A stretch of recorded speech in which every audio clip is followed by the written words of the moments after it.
How to hard reset Honor 8s 2020.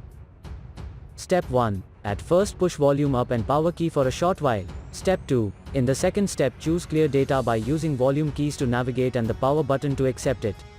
Step 3. Now select factory reset and type in a word yes. For further detailed guide, please check the link in the description. There you will find further steps on how to hard reset your smartphone. For further detailed guide, please check the link in the description. There you will find further steps on how to hard reset your smartphone. For further detailed guide, please check the link in the description. There you will find further steps on how to hard reset your smartphone.